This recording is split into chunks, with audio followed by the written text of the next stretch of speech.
Hello एमर्स, एक बार पुनः हम लोग आ गए हैं अपने चैप्टर को आगे बढ़ाने के लिए। इससे पहले वाले वीडियो के अंदर 5.1 एक्सरसाइज कंप्लीट किया गया था और 5.1 एक्सरसाइज कंप्लीट करने के बाद हम लोग आ पहुंचे हैं 5.2 एक्सरसाइज को सॉल्व करने के लिए। लेकिन उससे पहले हम बात करेंगे 5.2 एक्सरसाइज के कुछ कॉन्सेप्ट की कि आखिर किस कॉन्सेप्ट के आधार पे हम 5.2 एक्सरसाइज सॉल्व करने वाले हैं। तो अगर 5.2 एक्सरसाइज की मैं बात करूं, प्रश्नावली 5.2, तो उसके लिए हमको किन किन हथियारों की जरूरत पड़ेगी। देखिए, कॉन्सेप्ट ही हमारी क्या है, पावर है। हम किसी भी क्वेश्चन को कॉन्सेप्ट के बदौलत ही क्या कर सकते हैं, सॉल्व कर सकते हैं। तो कॉन्सेप्ट हमारे लिए एक हथियार है किसी भी क्वेश्चन को सॉल्व करने के लिए। तो हर एक क्वेश्चन एक कॉन्सेप्ट के थ्रू चलता है और वही कॉन्सेप्ट पकड़ना पड़ता है। तो अगर मैं बात करूं एक्सरसाइज 5.2 के अंदर आने वाले जो क्वेश्चन है उनको किस हथियार, किस कॉन्सेप्ट के थ्रू हम खत्म कर सकते हैं, उसकी चलिए समझते हैं। यहां पे ये पूरा का पूरा जो एक्सरसाइज है वो डेडिकेटेड है nवां पद पे, यानी समांतर श्रेणी का nवां पद, समांतर श्रेणी का nवां पद, nवां पद पे, ठीक है, nवां पद पे। जैसे यहाँ पे मैं बात करूं तो इसको बोलेंगे हम लोग nth टर्म ऑफ NAP, अब मतलब क्या है समझिएगा। मैं यहाँ पे बात करूं nth टर्म ऑफ NAP का अर्थ क्या है। देखिए, अभी तक आप लोगों ने इसके पहले वाले एक्सरसाइज के अंदर ये देखा था कि भाई ये देख के बताओ, आपको आपके सामने कई सारे तरीके से दे दिया होता था कि कोई सीरीज दे देती थी, पूछा जा रहा था कि बताइए कि ये क्या है, एपी में है कि नहीं है।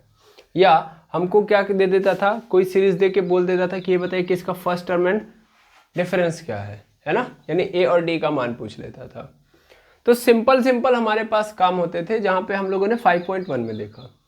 लेकिन अभी क्या मेरे पास आएगा, अभी मेरे पास आएगा कि भाई एक सीरीज दे देगा, क्या दे देगा, एक सीरीज दे देगा। जैसे ऐसे हमारे पास लिख देगा यहाँ पे 3 है, 5 है, 7 है, 9 है, ऐसे चल रही है कोई सीरीज। और इस सीरीज की हमसे बोल देगा कि अगर मान लो ये ऐसे चलते जाए तो इसका 20 वाला टर्म क्या होगा, एंड 20th टर्म क्या होगा। मान लो ये फर्स्ट टर्म है, सेकेंड टर्म है, थर्ड टर्म है, फोर्थ टर्म है, तो ऐसे ही मैं चलते जाऊं तो 20वें नंबर पे हमको कौन सा टर्म मिलेगा। पहला टाइप का क्वेश्चन हमसे ये पूछेगा, ठीक, ये फर्स्ट टाइप। फिर ऐसे ही सेकेंड टाइप से क्वेश्चन हमसे पूछ सकता है कि बताओ कि 3 है, 5 है, 7 है, 9 है, डॉट डॉट डॉट, और हमसे ये बोल सकता है कि ये बताओ क्या माइनस, या सिंपली हम बोलते हैं 41, क्या बोलेगा 41, क्या 41 इस सीरीज में आएगा, क्या 41 इस सीरीज में कहीं पे आएगा, ये पूछ सकता है। यानी अगर ये नंबर ऐसे चलते जाए तो क्या 41 इस सीरीज का पार्ट होगा कि नहीं होगा। दूसरे टाइप का क्वेश्चन ये पूछ सकता है, समझ पा रहे हैं। तीसरे टाइप का क्वेश्चन क्या पूछ सकता है हमसे, थर्ड टाइप का क्वेश्चन क्या पूछ सकता है, यहाँ पे ये देखेंगे। थर्ड टाइप का क्वेश्चन हमसे ये बोल सकता है कि हमको एक कोई सीक्वेंस दे देता है, कोई सीक्वेंस दे दिया, और उस सीक्वेंस, देखिए मैं यहाँ पे दो बातों को एक साथ बोल रहा हूँ, सीक्वेंस या सीरीज, तो आप कंफ्यूज नहीं होंगे। यहाँ पे मैं सीक्वेंस ही बोल रहा हूँ क्योंकि यहाँ पे प्लस माइनस तो किया नहीं गया, तो सीक्वेंस ही है, ठीक है। तो कोई सीक्वेंस दे दिया गया, अब ये नहीं पूछेगा कि आपसे एपी में है कि नहीं, क्योंकि एपी में है। एपी में चेक करने के लिए हम लोगों ने 5.1 एक्सरसाइज में देख लिया। हम 5.2 एक्सरसाइज में ये जितने भी सीक्वेंस देखेंगे वो सब के सब एपी में होंगे, उसको चेक करने की जरूरत है ही नहीं, ठीक है। तो थर्ड टाइप के क्वेश्चन में हमको क्या दे देगा, हमको सभी पूरा का पूरा सीक्वेंस दे देगा, पूरा का पूरा सीक्वेंस।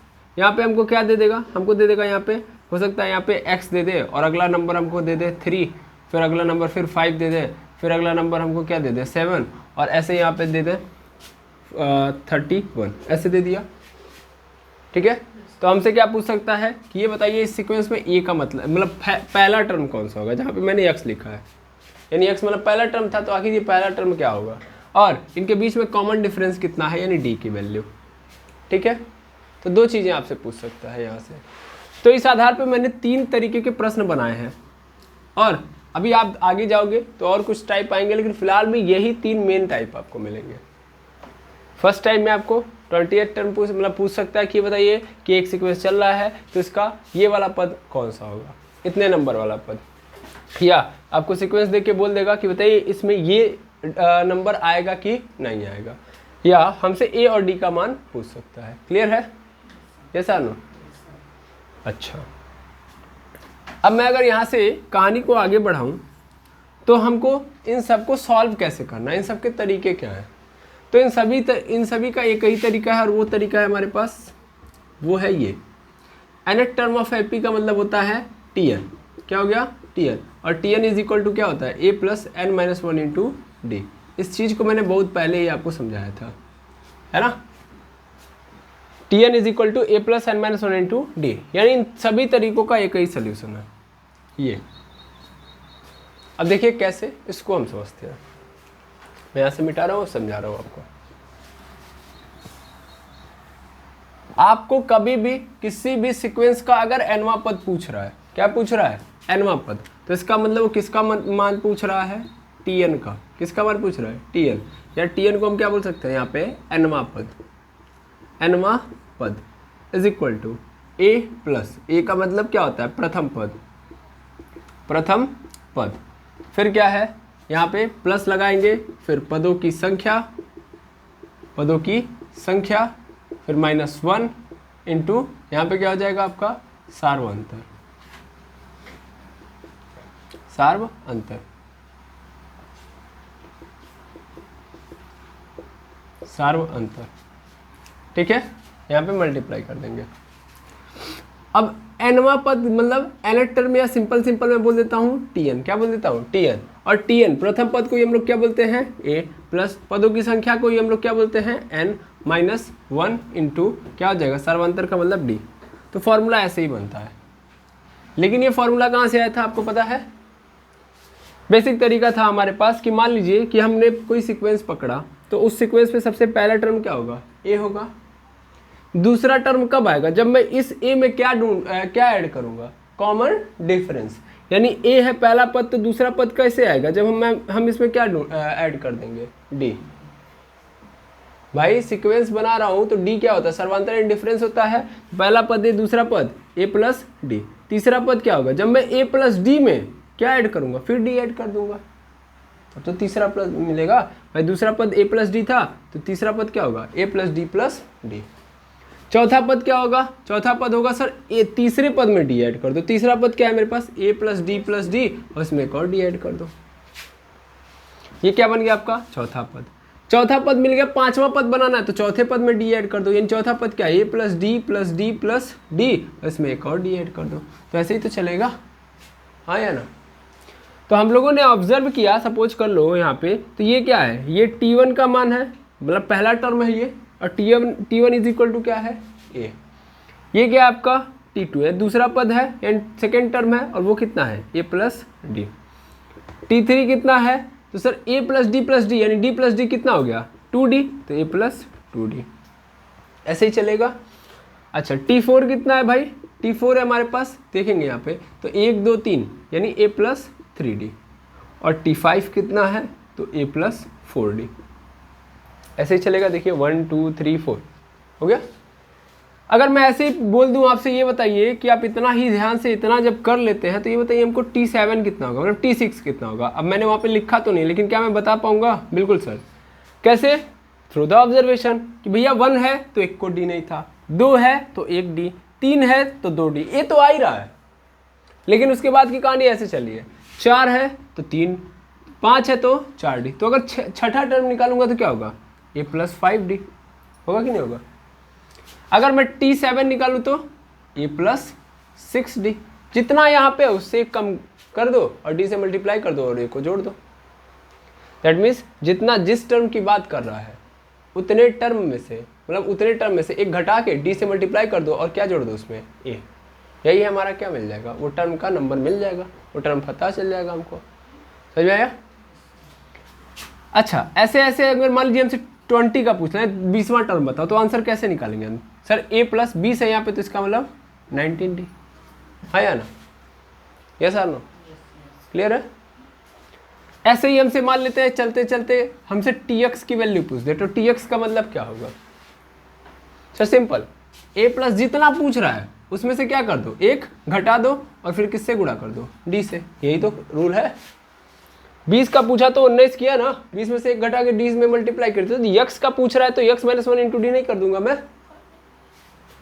अच्छा, अगर मान लो हमसे टी वाई का पूछ दिया तब, तो sir a plus y minus 1 into d, जितना यहाँ पे है उसमें से एक घटा दो, डी से मल्टीप्लाई कर दो, मिल जाएगा। टी एन पूछ दिया तब, तो T N is equal to A plus N minus 1 into D. क्या बात समझ में आई कि नहीं आई? तो ये फॉर्मूला कहाँ से आया? ये ऑब्जर्वेशन पे बेस्ड फॉर्मूला है, ठीक है। ये किस पे बेस्ड फॉर्मूला है? ऑब्जर्वेशन पे। अब आ गया। अब ये क्या है जो आप बारी बारी देख रहे हो, एक्चुअल में ये n किसकी जगह पे आया है? तो एक्चुअल में n टर्म की बात कर रहा है कि कौन से टर्म की आप बात कर रहे हो। यहाँ पे n क्या है? कौन से टर्म की आप बात कर रहे हो? ये टर्म नंबर है। ये क्या है? Term number. समझ पा रहे हैं? याद ध्यान से समझिए। टर्म नंबर का मतलब क्या होता है? हाँ, कौन से टर्म की मैं बात कर रहा हूँ। क्लियर है? तो जितना यहाँ पे जिस टर्म की बात होगी उसमें से एक माइनस करके डी से मल्टीप्लाई कर दो और ए में जोड़ दो। क्लियर है? आई थिंक यहाँ तक समझ में आ रहा होगा। ये कहाँ से आया है? आ गया? फिल भी हो गया। तो भैया एन क्या है? तो एन एक्चुअल में वो नंबर ऑफ टर्म है, या सिंपल बोल सकता हूँ कि कौन से टर्म की मैं बात कर रहा हूँ। ठीक है। अब थोड़ा मैं और आगे इस चर्चा को बढ़ाऊंगा, लेकिन सबसे पहले आप क्या करेंगे? इस पूरे को नोट डाउन कर लेंगे। तो सबसे पहले आप इस ना नोट डाउन कर लीजिए। चलिए, नोट डाउन कर लिया आपने। अब मैं आगे बढ़ता हूँ और चीज़ों को आपको विजुलाइज कराने के लिए कुछ क्वेश्चन का सहारा लेता हूँ ताकि आप अच्छे से पकड़ पाए। तो अभी फिलहाल में आज क्या करेंगे? एग्जाम्पल सॉल्व करेंगे। इसका ब्रह्मास्त्र क्या है हमारे पास? तो सिंपल एक ही ब्रह्मास्त्र है और यहीं से सीखेंगे। देखिए, आज के एक्सरसाइज के पहले हम सबसे पहला काम क्या करेंगे? एग्जाम्पल। ठीक है, यानी उदाहरण 5.2, क्योंकि उदाहरण से ही तो हम सीख पाएंगे ना, तभी तो हम क्या कर पाएंगे? क्वेश्चन करने में सक्षम होंगे। डायरेक्ट क्वेश्चन पे कूद जाएंगे, फंस जाएंगे हम। ठीक है ना? तो पहले सीखते हैं हम लोग।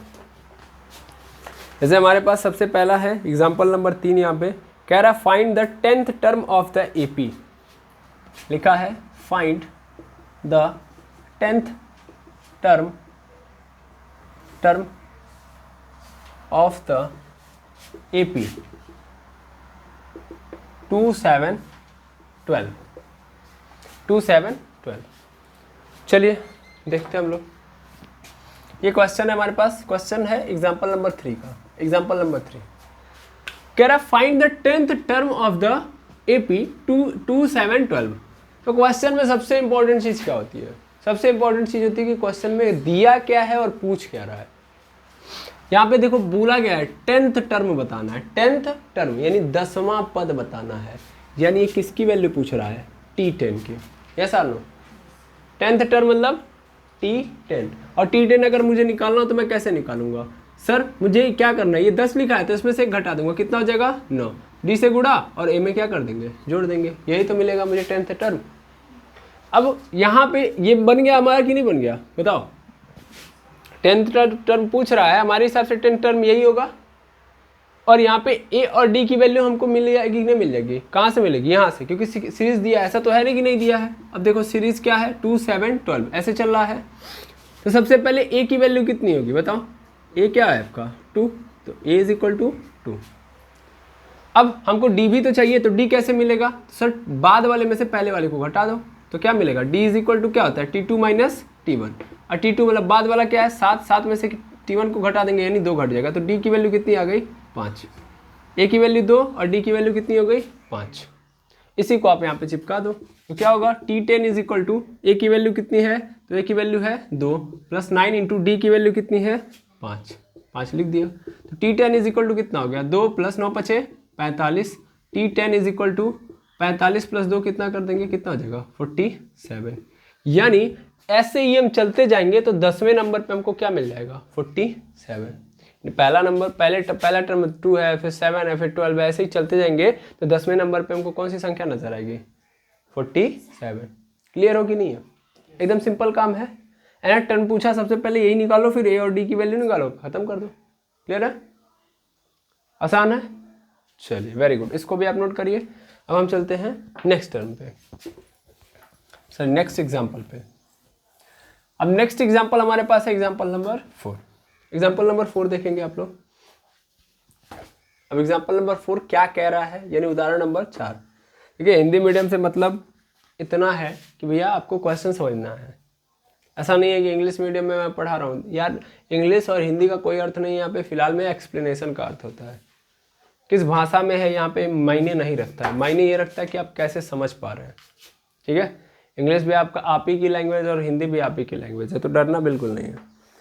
विच term of the AP 21, 18, 15 is -81, also is any term 0, give reason for your answer.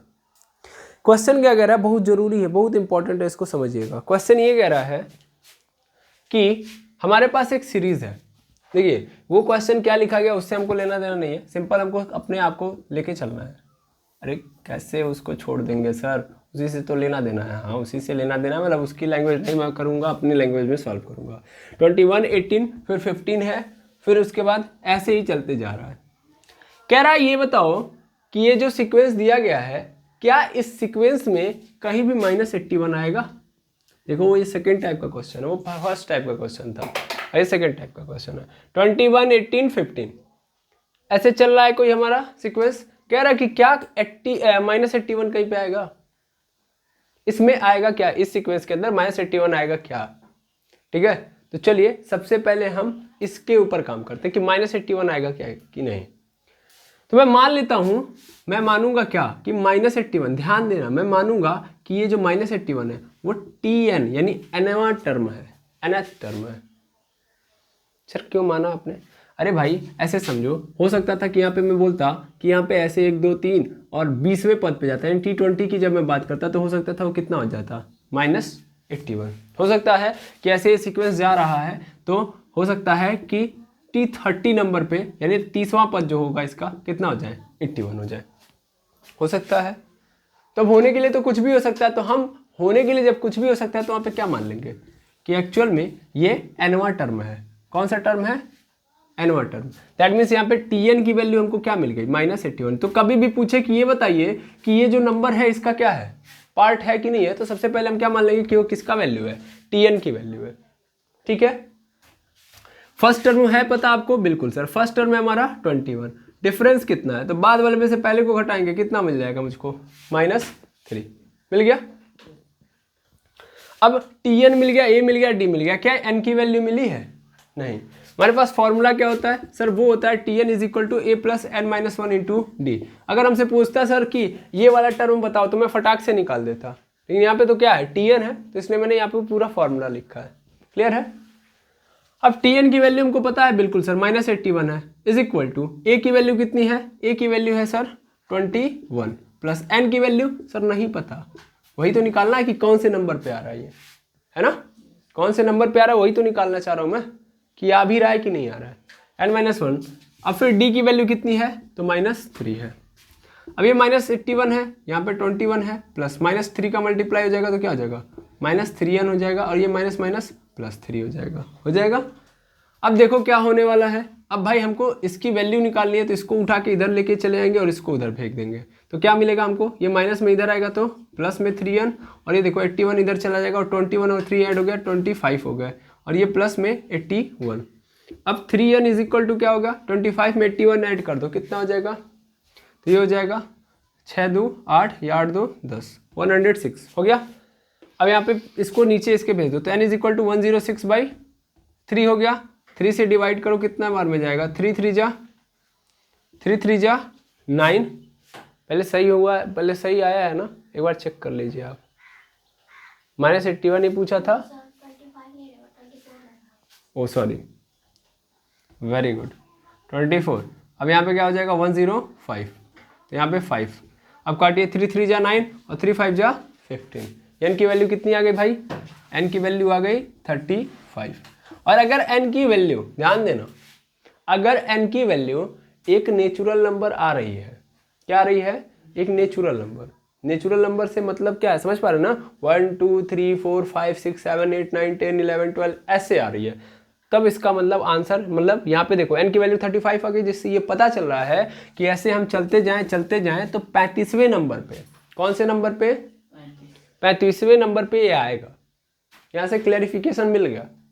अगर ऐसे ही आ गया होता, जैसे मैं 106 लिखा था, 106/3 करता, मैं काटता इसको, तो जानते हैं कितनी बार में कटता, 3 3 जा 9, 3 5 जा 15, और क्या बच जाता मेरे पास यहाँ पे, अरे सॉरी, यहाँ पे मैं अगर काटता तो इसको ये दशमलव में आता ना, 35.33 करके आता, तो दशमलव में एक्सेप्टेबल नहीं है। समझ पा रहे हैं, दशमलव में माना नहीं जाएगा। क्लियर है? तो यहाँ से ये स्पष्ट समझ लीजिएगा कि अगर दशमलव में आ गया या बटे में आ गया, जैसे 106/3 ही आ गया, तो इसका मतलब ये जो जिसकी बात कर रहा है ये इस सीरीज के अंदर नहीं आएगा। तब मैं सीधा सीधा बोल रहा, क्योंकि पूछ रहा था कि ये आएगा कि नहीं आएगा, और अगर आएगा तो कौन से नंबर पे आएगा, तो बता तो दिया आप कितने नंबर पे आएगा, 35वें। यानी T35 की वैल्यू कितनी है, -81, यानी ऐसे चलते जाएंगे तो 35वें नंबर पे हमको 81 -81 मिल जाएगा। क्लियर है? अगर अपान में n का माना जाए तो फिर माना जाएगा ये नहीं, और अगर अगर अगर क्या दशमलव में आ गया तो माना जाएगा नहीं, अंडर रूट में आ गया तो माना जाएगा नहीं, बिल्कुल नहीं, नेचुरल नंबर माना जाएगा, प्राकृतिक संख्या होनी चाहिए। क्लियर है? तो एक चीज तो आपने करेक्ट कर दिया। अब इसमें एक और क्वेश्चन ऐड किया है, कह रहा है कि also is any term 0, give reason for your answer. कह रहा है कि हमको बताओ कि क्या इनमें से, मतलब जैसे अभी तो मैंने एक -81 चेक किया, अब हमसे क्या कह रहा है, कह रहा है कि ऐसे अगर ये चलता जाएगा तो क्या 0 आएगा क्या, तो अभी हमको ये चेक करना है कि 0 आने वाला है कि नहीं आने वाला। सेम तरीके से करेंगे, जैसे यहाँ पे किया वैसे वहां पे। तो इस पार्ट को आपने समझ लिया, इसको मैं मिटा रहा हूं। अब देखते हैं उसको। अब देखिए मैं यहाँ क्या मानूंगा, मैं यहाँ मानूंगा भैया कि हो सकता है कि जो 0 है वो कौन से नंबर पे आ जाए, Tnवें नंबर पे आ जाए। ठीक है, यानी मैं यहाँ पे क्या एज्यूम करूंगा, Tn = 0 एज्यूम कर लिया, ये एज्यूम्पशन है। A की वैल्यू 21, D की वैल्यू कितनी है, -3, हो गया। फिर से निकाल लो, फिर से मैंने मान लिया ना कि nवां पद हो सकता है क्या है आपका, 0 है। माना nवां पद क्या है, मैं यहाँ पे लिख देता हूँ, माना nवां पद 0, nवां पद 0 है। इंग्लिश में लेट एज्यूम दैट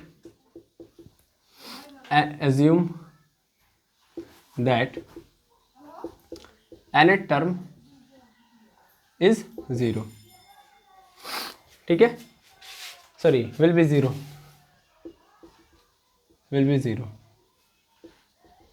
ठीक है। होगा, मैंने मान लिया यहाँ पे कि माना nवां पद 0 होगा। ठीक है, अब मैं यहाँ से सॉल्व करूँ तो क्या मुझे मिलेगा, सर फॉर्मूला होता है Tn = a + n - 1 × d होता है। Tn की वैल्यू मैंने क्या मानी हुई है कि वो 0 होगा। A की वैल्यू कितनी है, 21 है। n की वैल्यू सर वही तो निकालना है कि ये कितने नंबर पे आ रहा है। D की वैल्यू -3, 0 = 21 प्लस -3 कर दूंगा तो क्या हो जाएगा, -3n, और यहाँ पे क्या हो जाएगा, +3 हो गया। 3n को उठा के इधर कर दो, 3n को उठा के इधर कर दो, तो 3n प्लस में हो जाएगा, और 21 और 3 24, 3 से 24 कट गया, n की वैल्यू कितनी आ गई बताइए, 8 आ गए कि नहीं आ गए। तो n की वैल्यू 8 आ गई, यानी n की वैल्यू फिर से एक नेचुरल नंबर मिली है। इसका मतलब स्पष्ट यहाँ से दिखाई दे रहा है कि हाँ, क्या आप लिखोगे, यस, जो 0 होगा, 0 क्या होगा, इस सीक्वेंस का पार्ट होगा, कौनवें नंबर पे आएगा, तो 8वें नंबर पे। यानी ऐसे ही चलते जाऊंगा तो 8वें नंबर पे हमारा क्या आएगा, 0 आएगा। क्लियर है? तो आई थिंक बात समझ में आ गई। ऐसे क्वेश्चन सॉल्व कर लेंगे, वेरी गुड। चलिए इसको भी आप नोट कर लीजिए, हम नेक्स्ट एग्जाम्पल की ओर अग्रसर होते हैं। चलिए अब देखेंगे हम लोग आगे के क्वेश्चन को।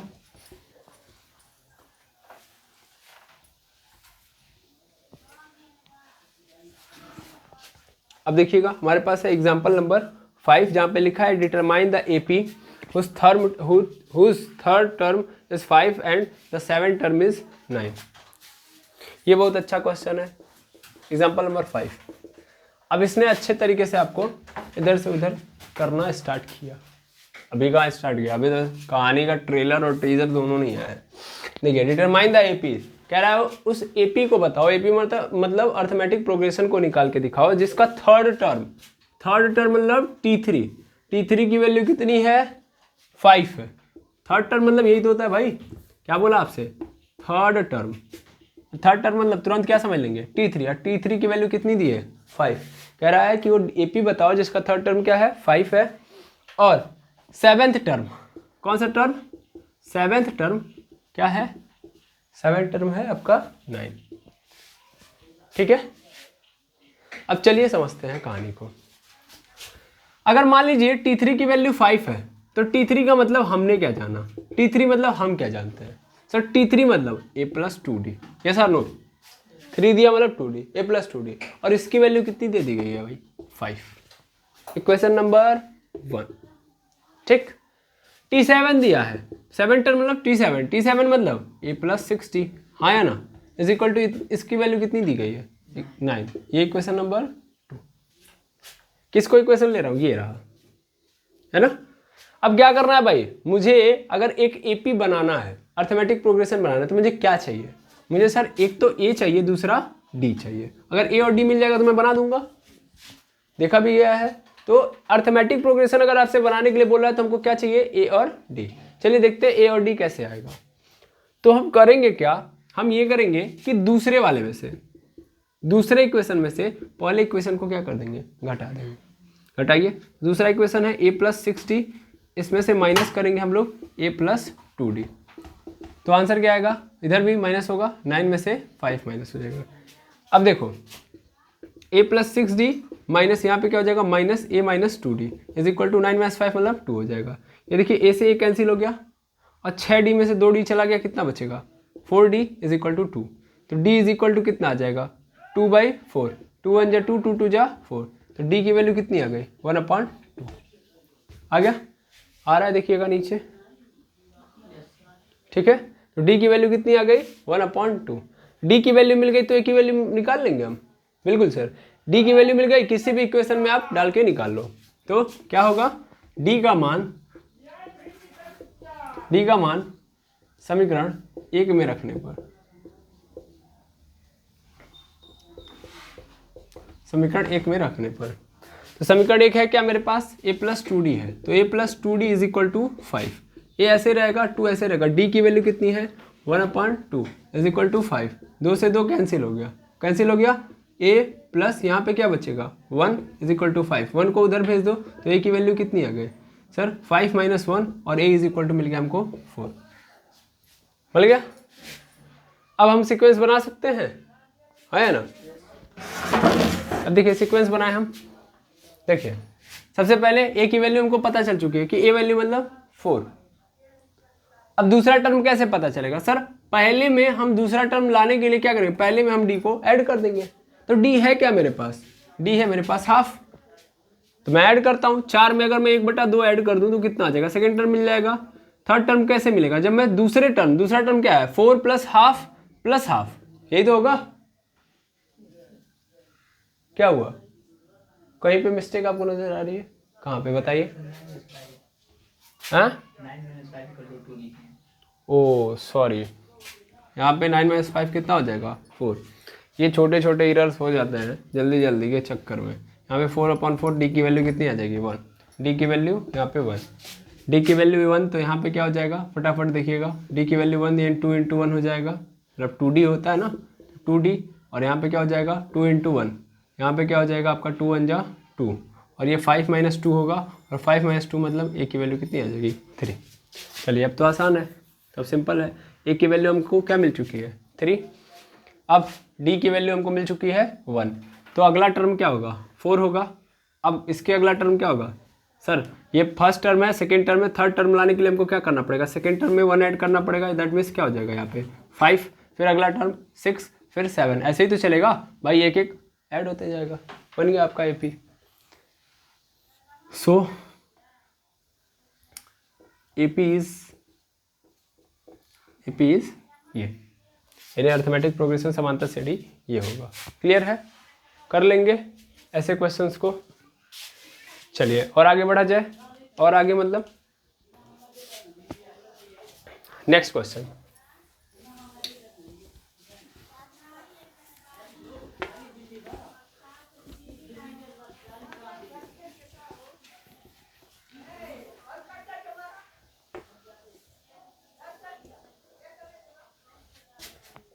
Next question, check whether 301 is term of the list of number 5, 11, 17 and 23। एक हमको क्या दे दिया है, फिर से सीक्वेंस दे दिया है। एग्जाम्पल नंबर 6 देखिएगा, 6 है सॉरी। तो यहाँ पे 5, 11, 17 और 23 दे दिया है और हमसे बोल रहा है कि ये बताओ कि ये जो एपी है, क्या इस एपी में 301 आएगा क्या, 301 आएगा क्या। ये देखिए फिर से वही क्वेश्चन आ गया, रिपीटेड क्वेश्चन है जो हम लोगों ने पढ़ा था। अभी क्या पढ़ा था कि हमको एक सीक्वेंस दे देगा और किसी टर्म को पूछेगा कि बताओ ये वाला इसमें आता है क्या। तो कैसे करेंगे हम लोग, तो हम इसको क्या मान लेंगे, tn मान लेंगे। यानी ये जो वैल्यू दी गई है मैं मान लूंगा कि ये किसकी वैल्यू है, tn की। And tn is equal to 301। a is equal to कितना है 5। a मतलब पहला टर्म क्या है 5 है। d इज इक्वल टू कितना है भाई बाद में कितना, अच्छा देखिए d मतलब कॉमन डिफरेंस है ना, कॉमन डिफरेंस मतलब दोनों के बीच में गैप कितना है। तो 11 में से 5 घटा दो कितना बचाएगा 4। तो गैप कितने का है 4। a की वैल्यू मिल गई, d की वैल्यू मिल गई, tn की वैल्यू मिल गई। ओ सॉरी 6, 5, 11 में से 5 घटाएंगे कितना आएगा 6। बाहर के डिस्ट्रैक्शन की वजह से ऐसा हो जा रहा है, क्या किया जा सकता है। तो यहाँ पे कितना आ गया, d की वैल्यू 6। हमसे क्या पूछ रहा है कि ये है कि नहीं है। तो है मतलब है, होने के लिए हमको क्या चाहिए, n की एक ऐसी वैल्यू चाहिए जो नेचुरल नंबर हो, है ना। तो सिंपल फॉर्मूला लगाएंगे हम लोग, tn is equal to a plus n-1 into डी। tn की वैल्यू कितनी है भैया, तो हमको पता चल चुका है 301। हम चेक कर रहे हैं ना, a की वैल्यू कितनी है 5 है, प्लस n-1 ऐसे रहेगा। d की वैल्यू कितनी है हमारे पास 6 है, ठीक है। 301 is equal to 5 plus 6 into n, यानी 6n माइनस 6 हो गया। अब मुझे क्या करना है, मुझे इसकी वैल्यू चाहिए, ऑलरेडी पॉजिटिव है तो बाकी सबको उठा के इधर फेंक दो। अब देखो 5 माइनस 6 या 6 माइनस 5 कितना हो जाएगा मेरे पास, तो वो हो जाएगा मेरे पास -1 प्लस 6n। -1 इधर आएगा तो 301 प्लस 1 हो जाएगा इज इक्वल टू 6n हो जाएगा। और 30 में 1 में 1 ऐड कर दूंगा तो कितना मिल जाएगा मुझे, 6n इज इक्वल टू 302 हो जाएगा। और n की वैल्यू अगर मैं निकालूंगा तो 302/6 हो जाएगा, होगा।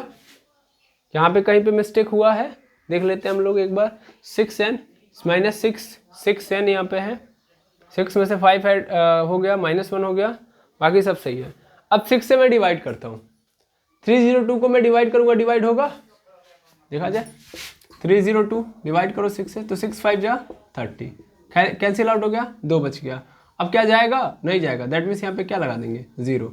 अब दशमलव लगाओ, 0 बढ़ जाएगा, 6 3 जा 18, फिर कितना आ गया 2 आ गया, पॉइंट लगा है, फिर 0 बढ़ा दो तो 6 3 जा 18, किस में आ गया दशमलव में आ गया। और अगर दशमलव में आ गया तो 100% 301 is not a term of this given series, है कि नहीं है। इसका मतलब मैं स्पष्टता क्या लिख सकता हूँ, क्लियरली ये बोल सकता हूँ कि here we see that value of n is not a natural number, so 301 is not any term of given sequence, ठीक है, सीक्वेंस क्लियर है। इसी तरह हिंदी वाले क्या लिख लेंगे, हम यहाँ देख सकते हैं कि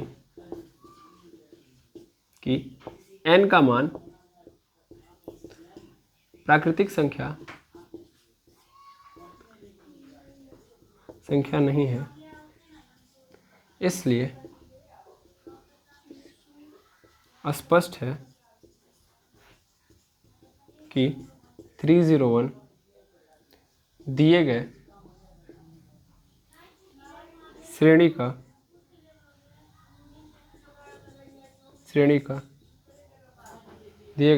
का कोई पद नहीं है।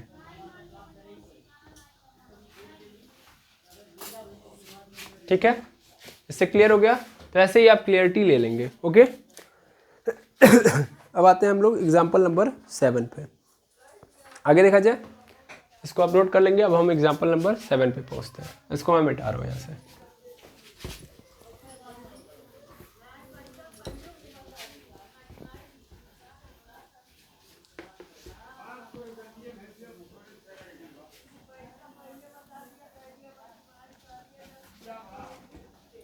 एग्जाम्पल नंबर 7 में क्या कह रहा है कि how many 2 digit number are divisible by 3। How many 2 digit number are divisible by 3। बहुत इंपॉर्टेंट क्वेश्चन है। एग्जाम्पल नंबर 7 कह रहा है कि कितने 2 अंकों वाले संख्या जो है 3 से डिविजिबल है। ठीक है, यहाँ पे मैं एक बार क्वेश्चन लिख देता हूँ, छोटा क्वेश्चन है। हाउ मैनी 2 डिजिट नंबर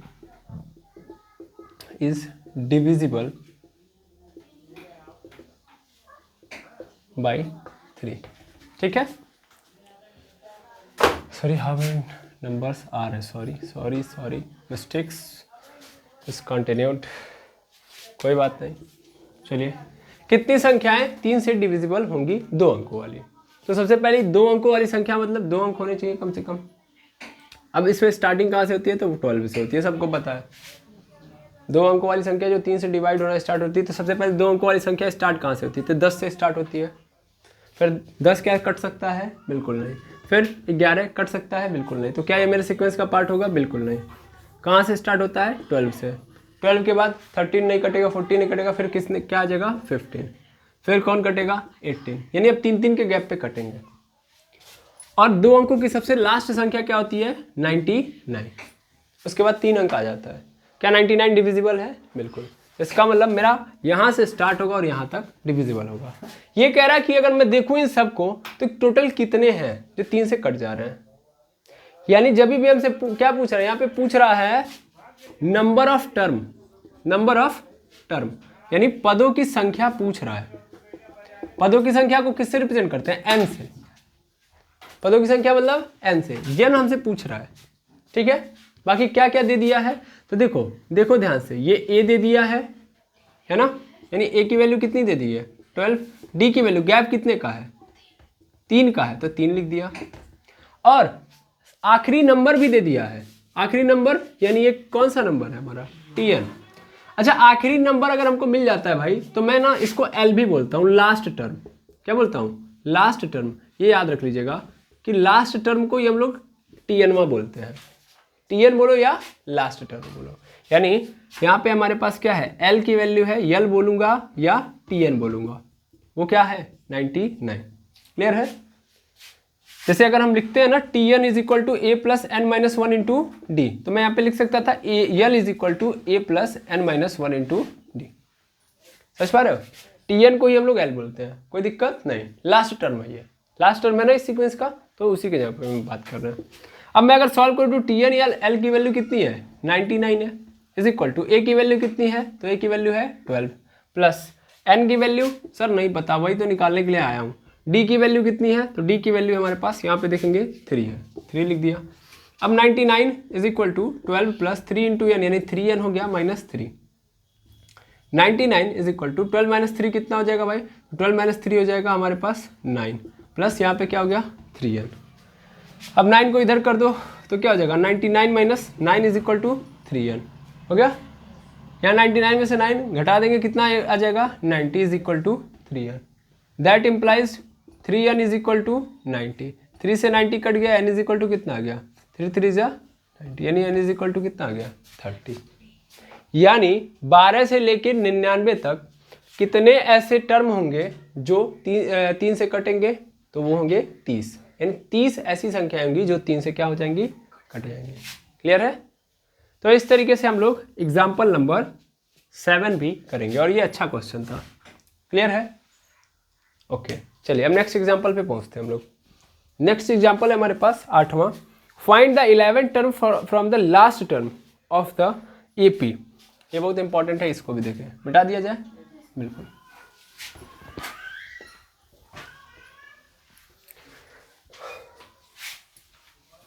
अब हमारे पास एग्जाम्पल नंबर 8 दिया है, और वो क्या दिया है इसको देखिएगा।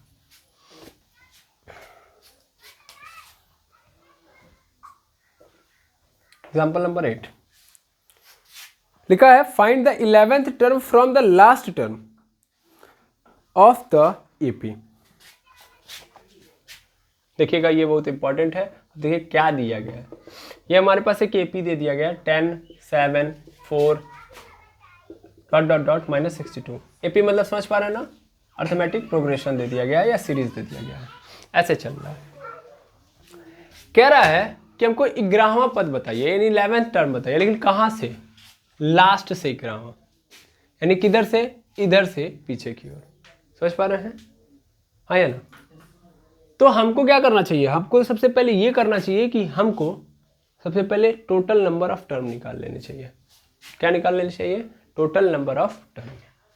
अगर मैं, देखिए मैं दो तरीके से लगाऊंगा। सबसे पहला तरीका अगर मैं देखूं, चलो टोटल नंबर ऑफ टर्म भी निकालते हैं। मैं इस पूरे सीक्वेंस को ही पलट दूं, मैं इस पूरे सीक्वेंस को क्या कर दूं, पलट दूं। एक बात बताइए, यहाँ पे गैप कितने का, ए इज इक्वल टू, यहाँ पे आप 10 मान रहे हो, इसको अभी मत मानो, अभी बस ये देखो इस सीक्वेंस में गैप कितने का है। तो सर -3 का गैप है ना। क्या हो रहा है, -3 का गैप है, -3 का गैप है। दैट मीन्स 10 में से 7, मतलब 10 के बाद 7 कैसे आया, क्योंकि हमने घटाया है 3। ऐसे ही 7 के बाद 4 क्यों आ रहा है, क्योंकि मैंने घटाया है 3। ठीक है, मैं क्या करता हूँ ना, इसको पलट देता हूँ, पूरे सीक्वेंस में को पलट देता हूँ, ईजी हो जाएगा अपने आप। क्वेश्चन ने क्या बोला है, क्वेश्चन बोला पीछे से अगर जाओ तो 11वें नंबर पे कौन आएगा, ये ना पूछा है। मैं क्या करता हूँ, सीक्वेंस को पलट दूंगा और मैं इधर से चलाऊंगा, क्योंकि मुझे इधर से निकालने आता है ना, इधर से 11वें नंबर पे कौन आएगा, इधर से कैसे मैं निकाल पाऊंगा। तो पहला तरीका मैं क्या कर रहा हूँ, सबसे पहले मैं इसको पलट के कर रहा हूँ। जब मैं पलट के करूंगा तो मतलब मेरे पास क्या आएगा, -62 और लास्ट में क्या आएगा, 10, पलट जाएगा ना नंबर। 10 के पहले क्या है, 7 है, फिर क्या है, 4 है, ऐसे ही चल रहा है।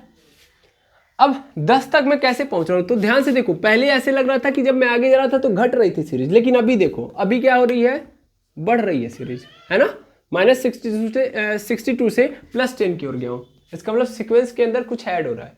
और ऐड क्या हो रहा है, तो पहले 3 घट रहा था, अब क्या हो रहा होगा, जोड़ रहा होगा। तो अगर मैं -62 में 4 ऐड कर दूं, सॉरी 3 ऐड कर दूं, तो क्या हो जाएगा मेरा, बताइए, 59, -59 हो जाएगा। फिर अगला वाला नंबर क्या हो जाएगा, ऐड कर रहा हूं तो कम होते जाएगा ना, 0 की ओर अग्रसर होगा, तो कितना हो जाएगा, -56। ऐसे चल रहा होगा, नहीं चल रहा होगा। अब मैं निकालना चाहूँ, निकाल लूंगा, बिल्कुल। अब मेरे लिए ए क्या बन गया, ए मेरे पास है -62। अगर मैं इधर से लेके चलता तो ए की वैल्यू कितनी थी, 10, लेकिन मैंने जब पलट दिया तो ए की वैल्यू कितनी आ गई, -62। फिर डी की वैल्यू कितनी हो गई, +3। पहले -3 थी, अब क्या हो गई, +3। अब मुझे क्या निकालना है, तो सर मुझे n की वैल्यू निकालनी है, लेकिन T11 निकालना है, स्पेशली क्या निकालना है, T11। तो T11 ही तो पूछ रहा है, हाँ या ना, निकाल लोगे, होगा आंसर। T11 मतलब होता ही क्या सर, A + 10D। भाई ग्रामर पद मतलब T11 मतलब A + 10D। A की वैल्यू -62 + 10 की वैल्यू, सॉरी D की वैल्यू 3, -62 + 10 3 जा 30, इसमें से घटा दो कितना आ जाएगा, -32, यानी T11 की वैल्यू कितनी आ गई, -32। दैट मीन्स मैंने क्या कर दिया, मैंने इसको पलट के पीछे से आंसर निकाल दिया कि सर मैं अगर इधर से जाऊंगा तो 11वें नंबर पे मुझे क्या मिलेगा, -32। समझ पा रहे हो, पीछे से। तो आपका आंसर ये पहला तरीका हो गया, पहले तरीके से आप कर लेंगे, यस और नो, अरे है ना, बोलिए।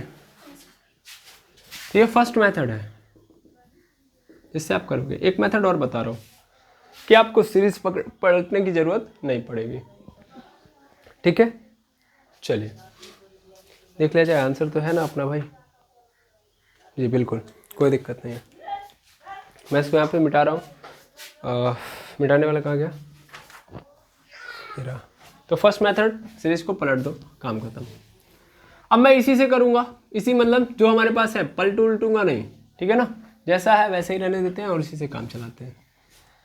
तो अगर इस हिसाब से काम चलाएं तो सबसे पहला काम हम ये करेंगे कि देखेंगे 10 से लेके 62 तक टोटल कितने नंबर ऑफ टर्म है, यानी n की वैल्यू फाइंड आउट करेंगे। ये मेरे लिए क्या हो गया, a हो गया, ये मेरे लिए क्या हो गया, tn हो गया, और d की वैल्यू कितनी है, -3 है, a की वैल्यू 10, मतलब a की वैल्यू हमको क्या मिल गई, यहाँ पे देख देता हूँ मैं, a की वैल्यू हमको मिल गई है 10, d की वैल्यू हमको मिल गई है -3, और tn की वैल्यू हमको क्या मिल चुकी है, -62, और हमको क्या चाहिए, n की वैल्यू निकालिए, n की वैल्यू। तो हमारे पास फॉर्मूला होता है Tn = a + n - 1 × d, Tn की वैल्यू -62, ए की वैल्यू कितनी है तो है 10 प्लस n की वैल्यू नहीं पता, d की वैल्यू सर -3 है ना। अब ये -62 रहेगा, ये 10 रहेगा, प्लस माइनस से मल्टीप्लाई कर, -3 से मल्टीप्लाई कर दो तो कितना हो जाएगा सर -3 हो जाएगा, ये +3 हो जाएगा, -3n और माइनस +3 हो गया। अब देखो -62 ऐसे रहेगा, 10 + 3 कितना हो गया 30, -3n, इस 3n को इधर बुला लो, 62 को इधर कर लो, तो 3n = हो गया 13 + 62 हो गया। ऐसे ही 3n = कितना हो जाएगा, यहाँ पे हो जाएगा 3 और 2 5 हो जाएगा, यहाँ पे हो जाएगा 5 और 6 और 1 कितना हो गया 7, 3 से 75 को काट देंगे कितनी बार में 25 बार में कट जाएगा। क्लियर है, n = कितना आ गया 25। समझ में आया, बिल्कुल। अब n की वैल्यू मिल गई, इससे क्या पता चल रहा है, इससे ये पता चल रहा है कि टोटल कितने नंबर ऑफ टर्म है इसमें 25, ठीक है। अब टोटल नंबर ऑफ टर्म है हमारे पास 25 है, ये कहाँ से पूछ रहा है सर पीछे से 11वें नंबर पे, पीछे से 11वें नंबर पे टोटल कितने हैं 25, लेकिन ये कहाँ से पूछ रहा है पीछे से 11वें नंबर पे। तो कैसे निकालेंगे, अगर मैं देखूं पीछे से 11वें नंबर पे जा रहा है तो आगे से कौन सा नंबर होगा वो बताइए। पीछे से 11वें नंबर पे तो पीछे के 10 नंबर आप घटा दीजिए, तो इसका मतलब कौन सा टर्म ये पूछ रहा है 15वां ना, हाँ है ना, यानी आगे से तब वो कौन सा नंबर हो गया 15वां। नहीं समझ में आया, चलिए कोई बात नहीं। इसके लिए भी मैं तरीका बेसिक ही रखता हूँ, जैसे अगर आप ध्यान से देखिएगा मैं ऐसे लिख रहा हूँ तो 1 2 3 4 5 6 7 8, थोड़ा और छोटा लिखता हूँ मैं यहाँ पे 1 2 3 4 5 6 7 8 9 10 11 12 13 14 15 16 17 18 19 20 21 22 23 24 और 25, ठीक है। हमें क्या चाहिए, हमें पीछे से 11वां नंबर चाहिए। तो देखो तो ये पहला हो गया, दूसरा हो गया, तीसरा हो गया, चौथा हो गया, पांचवा हो गया, छठवां हो गया, सातवां हो गया, आठवां हो गया, नौवां हो गया, 10वां हो गया, और ये क्या हो गया 11वां। 11वें नंबर का मतलब क्या है 15 पे आगे कि नहीं आ गया, पीछे से हम जब 11वें नंबर पे जाएंगे तो 15 नंबर पे आगे कि नहीं आ गया, यानी कहाँ से ऊपर से 15वें नंबर पे आगे कि नहीं आ गए। पीछे से 11वें नंबर का मतलब ऊपर से 11वें नंबर 15वें नंबर पे, यस सर नो। वही तो मैंने किया था भाई, 25 में से मैंने क्या किया, मैंने ये देखा कि 25 में से मतलब मुझे क्या करना है, मुझे 10 घटाने हैं। 10 क्यों घटाया, मुझे पीछे से 11वें नंबर पे जाना है, पीछे से 11वें नंबर पे जाना है, तो इसका मतलब आगे से कितने नंबर पे जाना है, तो पीछे से 10 घटा दो, पीछे से क्या कर दो 10 घटा दो, इन 10 घटा दोगे तभी तो इधर से जाओगे तो 11वें नंबर पे मिल जाएगा, मतलब उधर से 11वां नंबर होगा, इधर से 15वां नंबर होगा। समझ पा रहे हैं, हाँ या ना। तो इसका मतलब हमको क्या निकालना है सर, यहाँ से हमको T15 निकालना है। क्या निकालना है T15, T15 मतलब a + 14d, ये सर नो। अब a की वैल्यू कितनी है भाई, a की वैल्यू है 10 + 14 इंटू d की वैल्यू कितनी है -3, 10 प्लस सॉरी ये प्लस नहीं होगा, माइनस और प्लस क्या हो जाएगा -42, और यहाँ से क्या कर दो, इसमें से 42 में से घटा देंगे 10 को, क्या आ जाएगा -32। क्या वही आंसर आया कि नहीं आया जो आया था इसके पहले, यहाँ पे हम लोगों ने पलट के कर दिया था, है ना। दोनों क्वेश्चन हो जाएंगे, मतलब दोनों तरीकों से हो जाएंगे। ये सेकेंड मेथड था एग्जाम्पल नंबर 8 का, तो ये बेहतर क्वेश्चन था, इसको भी आप क्या कर लेंगे समझ के कर लेंगे, समझा दिया ही है, ठीक है। ये भी ऐसे क्वेश्चन है तब फंसिएगा नहीं। अब हम और आगे बढ़ते हैं, और एग्जाम्पल नंबर 9 और एग्जाम्पल नंबर 10 दो और एग्जाम्पल बचे हैं, इनको हमको ख़त्म करना है। अब मैं यहाँ से इनको मिटा रहा हूँ और फिर आगे देख रहा हूँ।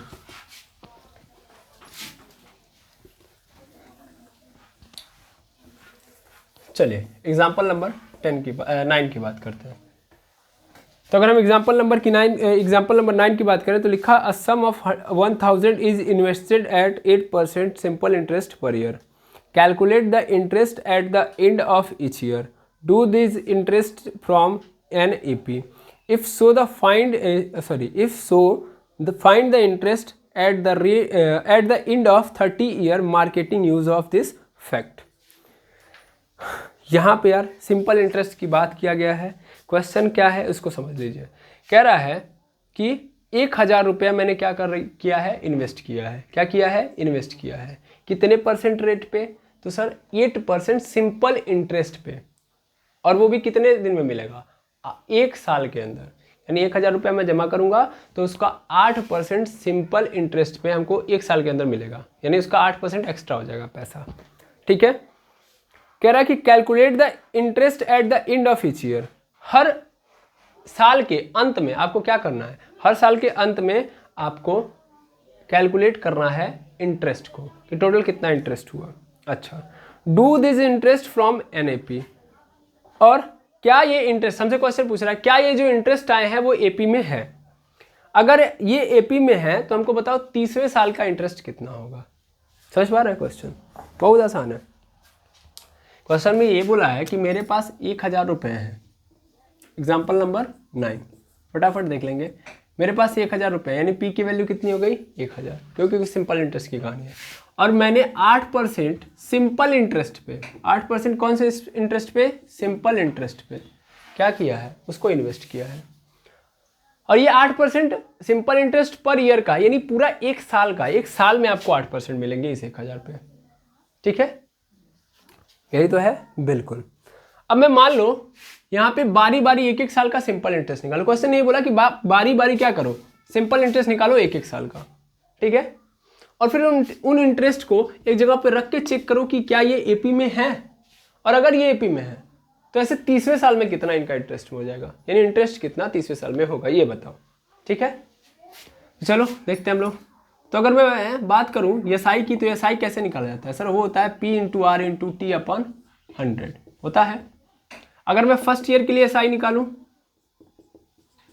तो P की वैल्यू कितनी होगी 1000 × R की वैल्यू 8 × T की वैल्यू 1, क्योंकि पहले साल के लिए निकाल रहा हूँ, तो ये कितना हो जाएगा 100। यहाँ से 2 0 से 2 0 कैंसिल हो गया, कितना आ जाएगा 80 रुपीज़, यानी पहले साल में हमको कितना मिलने वाला है 80 रुपये। सेकेंड ईयर के लिए निकालूँ तब, सेकेंड ईयर मतलब P × R × 2, यानी 1000 × R की वैल्यू 8 × दूसरे साल में दूसरा साल, तब 2 हो जाएगा अपन 100। ठीक है, यहाँ पे 2 0 से 2 0 कैंसिल, क्या हो जाएगा यहाँ पे 8 2 ना 16, 16 10 में 160, यानी दूसरे साल में हमको इंटरेस्ट कितना मिल जाएगा। मतलब पहले साल में मैं अगर पहले साल के लिए रख रहा हूँ, ऐसे समझो मैंने अपना पैसा केवल 1 साल के लिए रखा तो मुझे कितना एक्स्ट्रा मिलेगा 80 रुपये।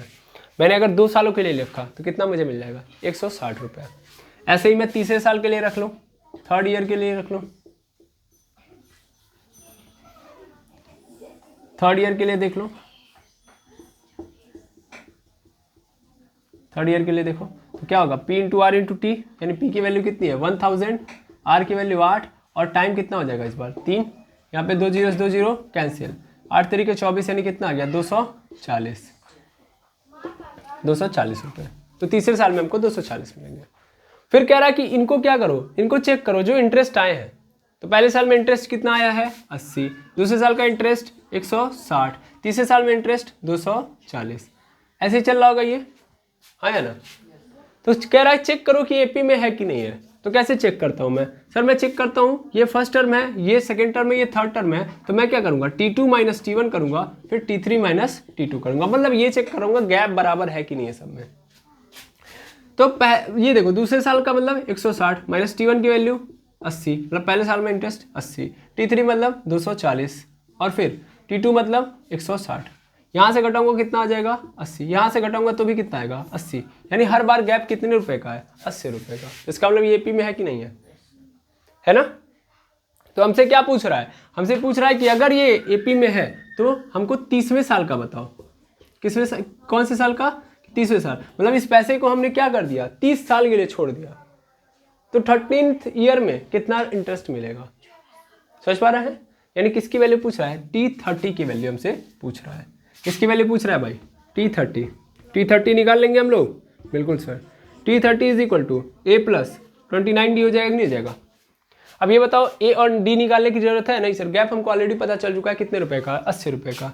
तो A की वैल्यू कितनी है 80 है, प्लस 29 × D की वैल्यू 80, यहाँ पे 80 ऐसे रहेगा, प्लस इसमें गुणा कर दीजिए, 29 का गुणा 8 में हो जाएगा, तो 29 × 8 8 9 72, 7 बच गया, 8 दूना 16, 16 7 6 7 13, यानी 23, कितना हो गया 2320। इसको ऐड कर दो कितना हो जाएगा 2400, यानी 30वें साल में हमको कितना इंटरेस्ट मिल जाएगा। अगर मैं इस पैसे को 30 साल के लिए रख दूं तो 30वें साल में हमको इंटरेस्ट जो मिलने वाला है 30वें साल के अंत में 2400 रुपये मिलेंगे।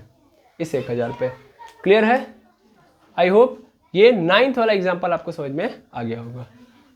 अगर आपको समझ में आ गया चलिए अच्छी बात है। अब मैं इसको हटा के फिर हम चल रहे हैं एग्जाम्पल नंबर 10 देखेंगे। ओके,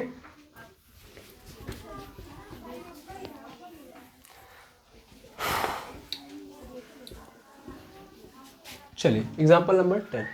एग्जाम्पल नंबर 10 देखेंगे तो लिखा है in a flower bed there are 23 rose plant in the first row, 21 in the second, 19 in the third and so on.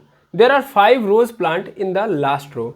How many rose are there in the flower bed. बहुत important नहीं है, important नहीं है, अरे sir मजाक कर रहे हैं, टेंशन मत लीजिए, बहुत ईजी क्वेश्चन है। कह रहा है कि मैंने क्या बनाया, फ्लावर का पूरा बेड बना दिया है। बेड मतलब ऐसे लाइन बाय लाइन फ्लावर्स लगाए हैं, ठीक है ना, फूल बनाए हैं। और किसके फूल हैं? रोज के। रोज मतलब गुलाब का फूल है। अब पहले रो में कितना है? 23 है, दूसरे रो में 21, तीसरे में 19, ऐसे चलते गया। और जो अंतिम रो था उसमें कितना था? 5। तो हमसे बोल रहा है क्वेश्चन कि कितने रो टोटल हैं। ठीक है, हमको ए पता है, ए की वैल्यू कितनी है? 23। डी की वैल्यू कितनी है? 2 घट रहा है ना, तो डी की वैल्यू कितनी आ गई? 2, हाँ है ना, वो भी माइनस में। देखिए 23 था, अब कितना हो गया? 21, फिर 19, तो 2 घट रहा है कि नहीं घट रहा है? और लास्ट टर्म हमको दे दिया है, लास्ट टर्म में दे दिया है 5, तो एल का वैल्यू मिल गया। अब हमको क्या निकालना है? एन का ही तो मान निकालना है। तो क्या करेंगे sir, l is equal to होता है a plus N minus 1 into d. L की वैल्यू कितनी है? लास्ट में कितना है? 5 है। ए की वैल्यू कितनी है? 23 है। प्लस एन की वैल्यू सर वो है तो पता करने के लिए आए हैं, माइनस डी की value -2। 5 is equal to 23 plus -2 क्या हो जाएगा? -2n, और ये माइनस माइनस +2 हो जाएगा। देखिए -2 को इधर बुला, -2n को इधर बुला लीजिए, 5 को उधर भेज दीजिए, तो कितना हो जाएगा? 2n, और 23 में 2 ऐड हो जाएगा 25। ये 5 इधर आएगा तो माइनस में हो जाएगा, 2n इज इक्वल टू कितना आ गया? 20। 2 से 20 शहीद, n इज इक्वल टू कितना आ गया? 10। एन टोटल कितने रो होंगे? 10। तो एग्जाम्पल नंबर 10 का जो आंसर है भैया वो क्या है? 10। 10 का 10। तो आई होप आप लोगों ने एग्जाम्पल 5.2 के, सॉरी हाँ वेरी गुड, एक्सरसाइज 5.2 के जितने भी एग्जाम्पल हैं वो सब देख लिए और आपको समझ में आए होंगे, अच्छे से आए होंगे, मैथ कॉन्सेप्ट आए होंगे। तब आप क्या करेंगे, इन एग्जाम्पल को सीखने के बाद आप कहाँ चले जाएंगे? एक्सरसाइज 5.2 पे, और खुद से क्वेश्चन सॉल्व करने का प्रयास करेंगे। ठीक है, कोई भी क्वेश्चन फंसेगा तो आप क्या करेंगे, यूट्यूब के कमेंट सेक्शन में आप कमेंट करेंगे, फिर मैं आपको बताऊंगा। तो आज के लिए इतना ही, मिलते हैं नेक्स्ट वीडियो के अंदर। Thank you very much एमर्स।